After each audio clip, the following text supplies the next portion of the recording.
Breaker Boggs is the only new release in the 2023 Cars Diecast mainline to not be based off of Cars on the Road.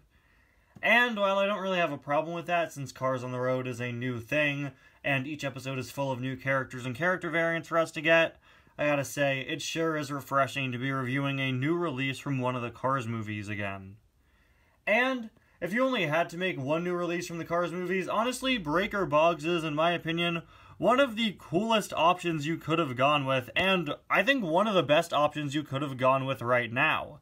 But maybe I'm biased, considering that this is a character I've wanted to get in diecast form since I first saw Cars 3.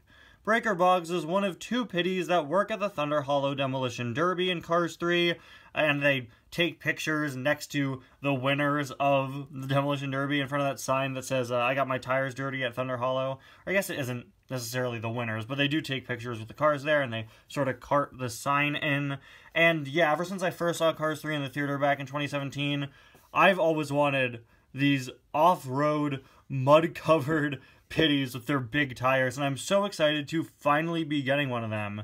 Now, of course, as I said, Breaker is one of two in the movie, and as you can see, Breaker is just one car down here. I definitely would have preferred if they gave this single the two pitty treatment instead of the pitty with accessory treatment, but I get it. I mean, it's a bit bigger than your typical pitty, and most pitties nowadays have been one pitty with accessories, which I don't really mind. I'm just at kind of a strange spot right now, though, because, I mean, I don't know if we'll be getting the other Demolition Derby pitty, because they are identical to Breaker, but I could see them releasing the other pitty and have them be the same as Breaker, but with a different face and different name and everything. So I can't decide if I want to go out and buy a second Breaker so that I could have two just like in the movie, or do I want to test my luck, wait another year, see if they release the other one, see if that happens, and then try to get another Breaker if it doesn't. I don't know. It's a weird situation for me. It's kind of a weird scenario, having these two identical cars that could very well get two separate diecasts, but I don't know if they will, which in my opinion is part of the problem of Mattel constantly releasing pairs of diecasts where they only release one.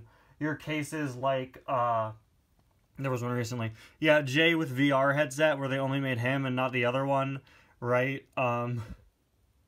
Or Cave McQueen with no mater. It's like, if you're doing a car that's a set of two, please just make both. In the case of Breaker, it's confusing for me, because I don't know if we'll get the other one, because they are identical, but again, you could give them a different face. Regardless, Breaker Boggs is here, and man, so excited for this guy. Anyway, guys, welcome back to yet another review. I'm back after a week. I'm sorry I was sick all last week, but now I'm finally back to doing videos, which is good. I'm a little stressful, because I have about 7 things I have to review right now. Of course, today we'll be taking a look at Breaker Boggs from the 2023 Cars Diecast line, so let's get started. Super excited to take a look at this guy. We got some great artwork for him here, covered in mud with his muddy tires. We got Breaker down there alongside this accessory, which is just a flaming barrel. No new for 2023 logo on him, unfortunately. On the back, we've got a As Cars 3 with some of the year's less interesting re-releases. Is that controversial to say that Jackson Storm and Ryan Laney are not interesting? We've got, what, this is Duke Coulter's, right? Jet Robinson and Noah Gokek. Now let's get this guy out of the package. With this guy being released at the tail end of 2023's Cars Diecast line, it's actually been a year since we've gotten any new releases from the movies in the main line, or I guess in general. The only other release to really be from the movies would be, what, Color Changer, Sarge, and Sheriff. Do you count those? I don't know. But, yeah, you know, all year we've gotten On the Road, then Disney Anniversary, and, yeah, so only new release from the movies is our guy Breaker right here, and yeah, a pitty with off-road tires does look a little cursed. Yeah, he definitely does. As you can see, he's in an interesting scenario. Is he taller than your tall pitty? Yes, he is, but just barely. That is really, really nice. That is great attention to detail. As, of course, Breaker is, I believe, using the tall pitty basis that we see all throughout the car series, but a bit altered because he, of course, has bigger tires and also a different fork assembly. And I gotta say, Breaker really shows you just how far molding and designing Cars diecast has come, just look at the differences in the hat. Look at how much more detailed Breaker's hat is than Stacy, one of the original tall pitties, right? You have sort of a curved brim here. It's really nicely detailed compared to just flat hat, you know? Anyway, we'll move her out of the way. There's your comparison. Hold on, let's compare the sides. Yeah. And, you know, that additional detail extends to the forklift arms, which are pretty movie accurate. Looks like he's got some pretty heavy-duty arms there, which makes sense because he does work in the mud. Speaking of which, there we go. We've got his muddy tires. Really, really nicely detailed. Whenever they do mud detailing, it looks great. They recently did it for Griswold, Cryptid Buster Mater. Always looks really good whenever they do it, man. And you can see his base is fully brown. Of course, if you don't want to pick up Breaker as a single, or there are other cars you want to get alongside him, he is also available in a 5-pack. I didn't know where to include that statement in the review, but that is happening. The 5-pack actually leaked first, which is kind of funny. On the subject of things that I don't know where to include them, sorry, Breaker, we'll get back to you real quick, but I completely forgot to talk about your barrel.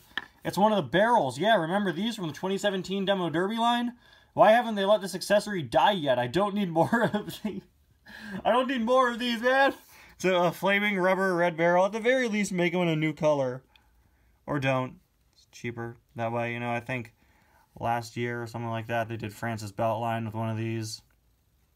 And they're well detailed. I'm sorry, guys. I would have reviewed this before I reviewed Breaker, but I completely forgot this was here. Yeah, it's fine.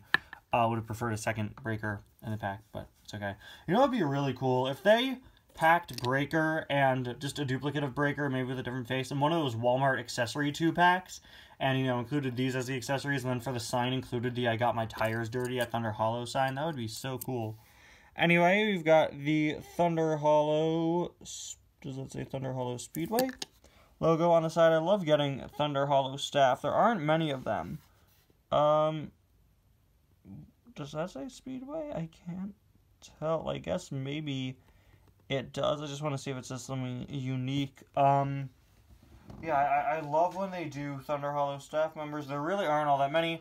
The only one we really still don't have now is the Thunder Hollow announcer, who's easily one of the most asked for diecasts I've seen in the past few years. He has so many voice lines in the movie and has just never been made. We've got some nice mud detailing all around.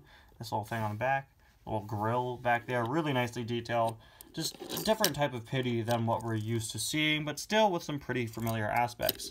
But yeah, the Demolition Derby announcer has been one of my most wanted diecasts for years, right alongside Breaker. And now that we've gotten Breaker, I've definitely seen an increase in people asking for him. So Mattel, get on that. Next year, I hope we see more than just one new release from the movies. You know, by the end of next year, Cars on the Road will be over 2 years old, and while there's still so much left to make, there's still so much left to make from the Cars movies as well. Breaker is such a great release for this year. He's a really fun one, and if we only had to get one new release from the movies this year, I'm really glad it's one that I've been asking for since I first saw Cars 3. Anyway, guys, thank you so much for watching, and I'll see you guys next time. Bye now.